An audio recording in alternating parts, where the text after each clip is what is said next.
안녕하세요. 자, 오늘은 우란분절에 대한 이야기를 해드릴까 합니다. 이제 보통 일반 집 같은 데서는 자기 집의 조상들은 제사로 유교해서 다 모셨죠. 그런데 불교가 들어오면서 누구를 얘기를 하냐면 여성에 대한 효를 강조합니다. 그게 불교 이 천도라든지 불교효의 가장 큰 특징이에요. 그러니까 아버지가 날 낳으시고 어머니가 기르셨다. 라고 사자소학에서부터 그렇게 나오거든요. 그런데 정확하게 말하면 전통사회에서는 어머니가 낳고 어머니가 기릅니다. 뭐 낳는 거야 당연히 어머니가 낳는 거고, 그럼 누가 봐도 어머니가 낳는 거고, 기르는 거 누가 기르느냐? 어머니가 기르죠. 아버지가 기르진 않죠. 근데 아버지가 날 낳고 어머니가 길렀다라고 말하는 게 북의 시족제라는 걸 의미하는 거예요. 누구 혈통을 타고 가느냐. 그러니까 아버지 성을 네가 땄잖아, 그 얘기예요. 엄마 성을 따는 일은 없잖아요. 지금 현대사회에서는 엄마 성을 따는 경우가 있어도 전통사회에서, 우리 동아시아 전통에서 엄마 성 따는 경우는 없죠. 그런 경우는 존재하지도 않죠. 지금 그러니까는 이제 뭐 지금은 엄마 성을 따라도 되고 아빠 성을 따라도 돼요 라고 말하는 거는 조선시대 사람들이 들으면 이런 호로자식 뭐 이렇게 나올 지금 상황인 거예요. 근데 우리는 그게 더 합리적인 거 아니에요? 이렇게 가치관이 바뀐 거고. 가치관이 바뀐 거고. 그래서, 아버지 중심이다 보니까 제사도 아버지 중심으로 지냈고, 그래서 그런 거 있잖아요. 뭐, 이제 좀 집안이 좀 괜찮다 이런 집들은 여자들이 제사 음식 다 장만하면 남자들끼리만 쏙 들어가서 제사 지내고, 며느리는 못 들어오게 하고. 그게 북의 시족제이기 때문에 그래요. 그 성씨가 아닌 사람은 못 들어옵니다. 그리고 그 성씨라도 여자는 제외시키는 경우도 있고. 그래서 여자는 뭐 시집가면 출가 외인이라는 둥, 그래서 예전에 재산 상속도 안 하고 뭐 이랬던 문화들이 존재하는 거죠. 그래서 그런 걸 생각해 보시면 이게 너무 남성 중심으로 몰려 있구나라는 걸 알 수 있죠. 그리고 남자는 남성 사회다 보니까 뭐가 있냐면 여자의 지위가 굉장히 낮죠. 모든 힘든 일은 여자가 해도 실제로는 남자들끼리 그냥 다 좋은 거는 지그들끼리 다 하는 거죠. 그리고 결혼 관계도 마찬가지죠. 제가 그런 얘기 하잖아요. 조선시대 때 가장 안 좋은 것 중에 하나가 뭐냐면, 여자는 남편이 죽으면 수절을 하는데, 수절을 하거나 목을 매서 이렇게 자결을 하게 돼 있는데, 남자는 부인이 죽으면 그냥 다시 세장가를 가는 거죠. 굉장히 불평등하죠. 그리고 칠거지하게 보면, 제가 그런 얘기 해드렸잖아요. 실거지하게 보면 제일 안 좋은 게, 남편이 이렇게 바람 피고 왔는데 시기 질투를 하면 안 된다. 좋은 얼굴로 이렇게 웃으면서, 사이코예요. 아니 바람 피고 왔는데 마누라가 웃으면서 아유 고생하셨어요, 바카스 드세요 이러면 그게 더 섬뜩할 것 같은데, 난 미저리, 예전 영화로 치면 미저리 같은데. 미저리가 그런 거죠. 실실 웃으면서 이렇게 사람 납치해가지고 고문하고 뭐 이런 거였었잖아요. 그래서 이게 뭐 제정신인가 싶은 그러한 불평등 조약, 세상에 이렇게 불평등한 게 있어? 라고 할 정도의 상황들이 계속 연출이 됐었죠. 그리고 그게 일반 집도 그렇고 왕가도 그렇죠. 그러니까 뭐 장희빈, 이년왕후, 뭐 숙종이 너 그만해. 그러면 그냥 그만하는 거예요. 너 사약? 그럼 사약이야. 자기 마누라가 그냥 한 방에 가는 겁니다. 이런 개 같은 경우가 어딨어요. 그게 여성들의 지위였죠. 그러다 보니까 이제 남성들이 커오면서 뭔 생각하냐면, 다 아버지 중심으로 가다가 이제 어느 정도 철이 들고 이제 이러면 어머니에 대한 고마움이라는 게 생기죠. 하지만 어머니는 단독으로 뭘 하기가 상당히 어렵죠. 그래서 인도 문화는 목의 풍습이 있어서 여성에 대한 효를 강조하는 문화가 있어요. 그래서 중국으로 불교가 들어와서 그 부분을 부각시킨 거죠. 굉장히 재밌습니다. 그래서 여성들의 천도라고 하는 것도 있고, 그 다음에 직계가 아닌 사람을 천도할 수 없어요. 그러니까 제사를 지내려도 같이 예전에는, 지금은 그렇지만 지금은 다 핵가족이니까 뭐 그런 남하고 살 일이 없겠지만, 예전에는 대가족이니까 삼촌도 있고 그 다음에 무슨 뭐 고모도 있고 뭐 여러 관계들이 있잖아요.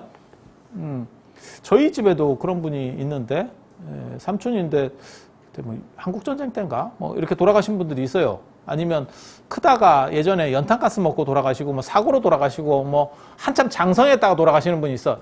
그런데 내가 만약에 같이 그 집에서 크다가 이게 사람이라고 하는 게 부모도 중요하지만 누구랑 친한 자도 중요하거든요. 그래서 나오는 얘기가 있잖아요. 예전에 이웃 사촌이라는 말이 있잖아요. 그 노래 있었는데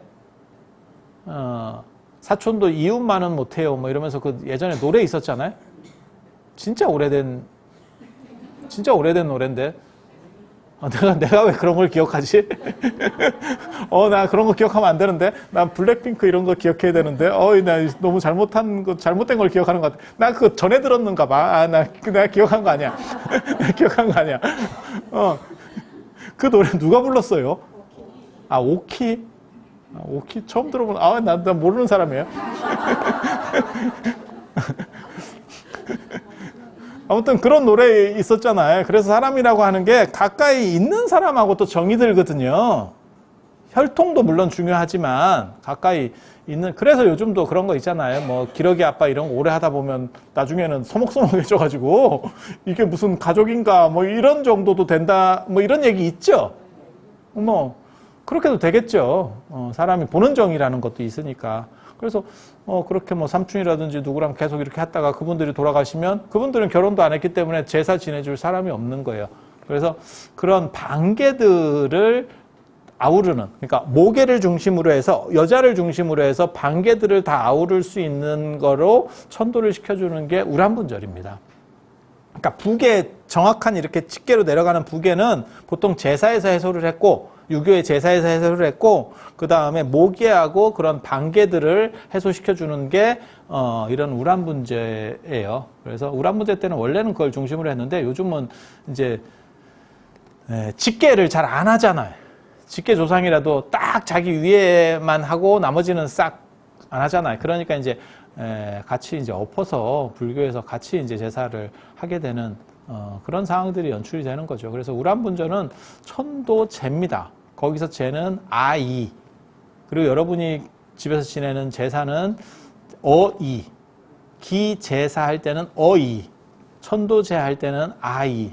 그래서 아까도 얘기했지만 불교는 그냥 음식만 공급해 주는 게 원래 제사거든요. 유교의 제사는 원래 음식만 공급해 주는 거고 불교의 천도제 이런 거 할 때는 자기가 스스로 재개한다라는 의미예요.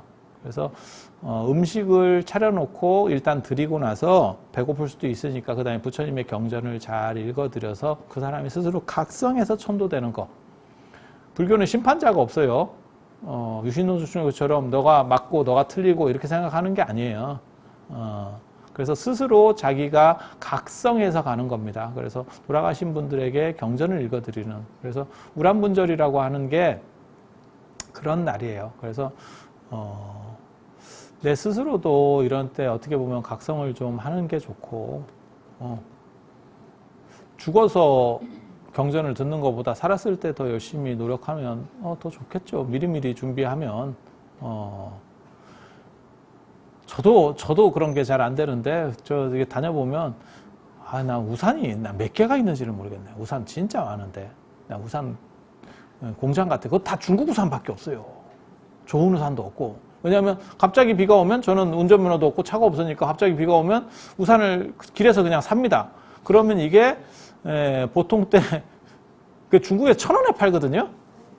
1,000원에 파는데 우리나라에 3,000원에 팔아. 근데 비 오면 이게 5,000원이다. 비 오면 비 프리미엄이 붙어서 5,000원이에요. 그럼 그걸 사. 뭐 마트든 뭐 어디든 24시 편의점이든 뛰어갈 그게 안 돼요. 당장에 아쉬니까. 그리고 나서 그거를 이제 안 쓰고 이제 모아놨는데 또 이쪽에 오면 없어요. 이게 우산이 또 한쪽으로 몰려요. 희한하게. 저는 여러 군데 이렇게 왔다 갔다 하니까. 그래서 있는 데는 막 우산이 장사가 되고 없는 데는 또 없고 또 사고. 내 생에 우산으로 태어나려나? 계속 우산만 이렇게. 근데 미리미리 준비를 하고 딱 이렇게 요즘은 뭐 날씨 같은 것도 잘 나오니까 스마트폰 같은 거 보고 핸드폰 보고 날씨도 이렇게 체크를 하고 하면 되는데 그게 잘 안 됩니다. 비가 머리 위에 떨어져야, 머리도 없는데 거기에 빗방울이 몇 개가 떨어지면 우산을 사야 되는구나. 좀 버팁니다. 처음에는 이게 우산이 내가 많으니까 저기까지만 어떻게 가서 비 안 맞는 데까지만 가야지 라고 하지만 결국 옷도 젖고 개냄새 나면서 우산을 사지. 인생이라는 게 다 그런 거예요. 그래서 미리미리 준비할 수 있으면 참 좋은 건데, 그게 좀 잘 안 되죠. 그래서 이런 기회를 삼아서, 이제 돌아가신 분 생각도 하고, 조상의 은혜에 대해서 생각도 하고, 그분들이 천도될 수 있는 것도 생각을 하고, 그 다음에 내 스스로도 뭔가 각성할 수 있는 부분들을 고려해야죠. 그리고 이 우란분제 때 되면 늘상 저한테 물어보는 18번이 있습니다. 사람들이 계속 물어보는 게 있어요. 그게 매년 해야 됩니까? 아니, 천도가 됐으면 간 거지. 무슨 놈의 조상들을 매년 합니까? 그러면 가고 있는데 또 불러서 또 오게 하고 또 보내고 또 가고 가서 잘 살고 있는데 잠깐 와보 있어. 여기 잠깐 밥 좀 먹고 가 있어. 그럼 또 가고 또 오고 이걸 이렇게 하는 겁니까? 이렇게 물어보는 분이 있어요. 아니에요. 가면 끝입니다. 가면 안 해도 됩니다. 정확하게 말하면. 근데 간다라고 말을 안 하고 가니까 누가 갔는지를 몰라요. 누가 갔는지를 몰라. 그러니까 그냥 범위 공격으로 하는 거예요. 이게 개인이 한 명 갔을 때 카톡을 보내라 그래. 난 이제 갔으니까 더 이상 천도가 필요가 없다. 이렇게 카톡을 보내주면 좋은데 가고 시침이 뚝이에요. 그러니까 누가 갔는지도 모르고 어디까지 갔는지도 모르겠어. 그러니까 안 간 분들을 걸어서 다 그냥 하는 김에 엎어서 가는 거예요. 그러니까 가면 끝입니다. 가면 경기 끝이에요. 그러니까 뭐하고 똑같은 거냐면 그런 거죠. 내가 그런 경우들 있는데 실제로 여기에서 분명히 내가 뭐 물건을 잊어버린 것 같고 뭐 기억해서 막 이렇게 찾고 있는데 여기 아니니까 그러면 여긴가 봐. 여기 아니면 여긴가 봐. 이래갖고 쭉 찾았는데 다 찾고 나니까 어딘지 모르겠지. 안 찾아지지. 그러면 또 어떻게 해야 돼? 처음부터 또 해야지. 그 짓을.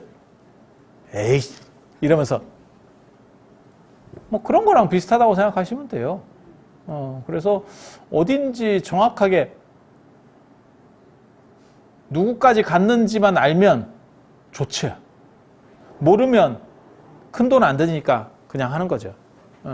그래서 개별 천도제는 큰 돈이 드니까 그렇게 할 수가 없지만 이거는 합동이잖아요. 합동이어서 개인 부담이 얼마 안 되니까 어차피 합동은 십시일반으로 이렇게 적게 하는 거니까 그렇게 해서 그러니까 버스죠. 그러니까 뭐 아버지가 가셨는지 어머니가 가셨는지 할머니가 가셨는지 잘 모르니까 버스 요금 한 번 더 내는 거죠. 그거 찍어도 그게 큰 돈이 아니니까. 큰 돈이 아니니까. 그래서 그런 정도로 한다고 보시면 돼요. 그래서 가신 게 확실하면 안 해도 됩니다. 그러니까 문자 주신 분이 있으면 그분은 빼도 돼요. 빼도 돼. 근데 계속 저한테 물어보는 거예요. 그러면 스님이 한 번에 다 보내주면 되는 거 아닙니까? 능력이 안 된다. 능력이 안 돼. 나도 어디까지 가는지 몰라. 이게 사람마다가 아니고 귀신마다 집차의 강도가 달라요. 집차의 강도가 달라요. 그래서 쉽게 가는 사람도 있고 쉽게 안 가는 사람도 있습니다. 기한은 없습니까? 아직 안 가면 일 안 해도 된다. 그런 기한은 없습니까? 아니 이제 후손이 가면 되죠. 이게 다 계속 영원히 가는 게 아니고 앞에서 이렇게 잘려가잖아요. 제사 우리가 사대봉사 하듯이 위가 잘려가잖아요. 기한이 있으면 어느 정도 이렇게 끝나잖아요. 그래서 새로운 후배 들어오면 앞에서 그냥 밀려나가는 거죠. 그래서 그렇게 지금 되어 있는 거예요. 그래서 왜 그러느냐라고 물어보는데 방법이 없어요. 방법이 없어. 그러니까는 식당하고 어떻게 보면 뷔페집하고 똑같은 거죠. 다 배부르게 드셨으면 나가셔도 됩니다. 어디까지 드셨는지를 모르겠네, 이 사람들이. 야, 이게 다 배부르게 더 이상 저 사람들이 안 먹을 것 같으면 철수를 하고 좀 치우면 우리가 시간이 절약될 것 같은데 손님이 누가 어디까지 먹었는지를 알 수가 있나?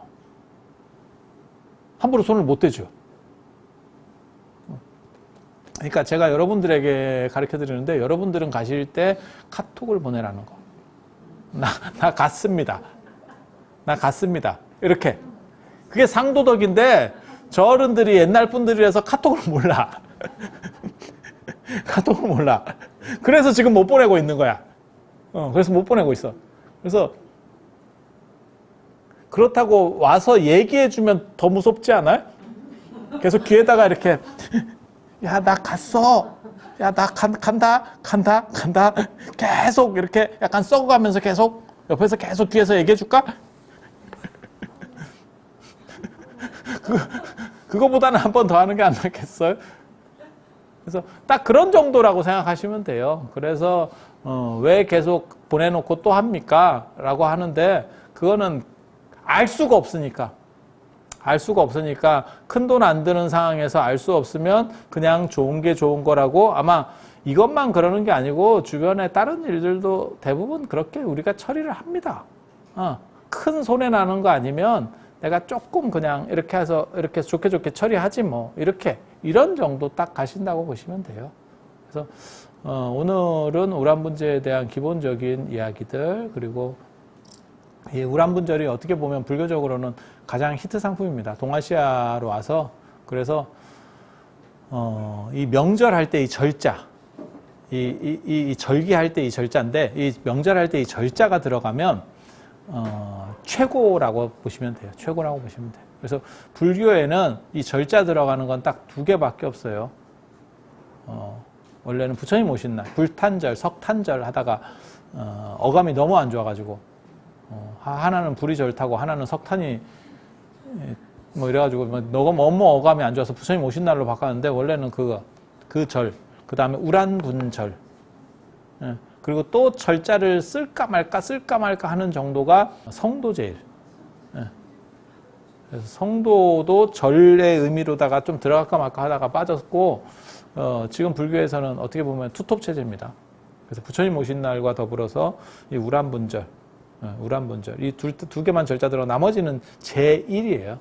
그러니까 출가 제1, 열반 제1, 성도 제1. 제1이라고 하는 것은 몸과 마음을 경건하게 하면서 그렇게 나도 닮아가려고 하는 그런 노력들, 좋은 기운을 받으려고 하는 노력들이라고 보시면 되고 절이라고 하는 거는 전국적인 명절이라고 보시면 돼요. 그래서 불교 시대 때 이 2번, 그러니까 부처님 오신 날하고 우란분절 때는 전체 명절이었던 거예요. 전체 명절. 그리고 그렇게 될 수 있는 게 뭐냐면 하나는 불교에서 제일 미는 게 부처님 오신 날이겠죠. 그리고 또 하나는 뭐냐면 조상천도라고 하는 건 동아시아와 관련해서 기본에 깔려있는 가장 중요한 배경문화였죠. 지금은 이제 많이 희석됐지만 예전에는 뭐 이건 서슬이 퍼런 겁니다.